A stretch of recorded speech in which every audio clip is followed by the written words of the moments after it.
Hayyee arramoo kottaa gartuu dhiigaa keenyaa walaa barru. Gartuu dhiigaa namni gartuu dhiigaa kan qabu gartuu dhiigaa kamirraa fudhata kamirraa hin fudhatu kan jedhu gabaabinaan babbareechinee kan waliin ilaallu ta'a.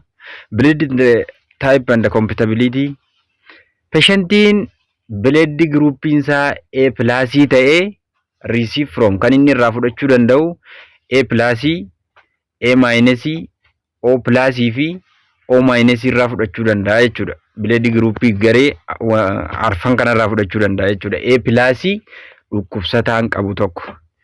A- patientiin blood groupin isaa A- ta'e immoo A- fi O- qofarraa fudhachuu danda'a.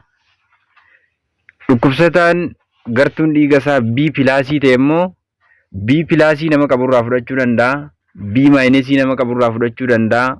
O+ nama qaburraas fudhachuu danda'a. O- irraas nama qaburraas fudhachuu danda'a jechuudha.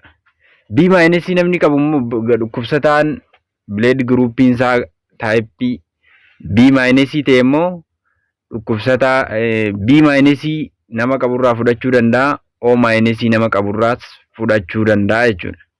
O+ patientiin blood groupin isaa O- ta'e immoo O+ fi O- qofarraadha kan inni fudhachuu danda'u. O- namni qabu nama O- qabu qofarraa fudhachuu danda'a. Carraan inni dhiiga namarraa gumaachatu isaa carraa tokko qofaadha jechuudha. Nama O- qabu qofaadha jechuudha.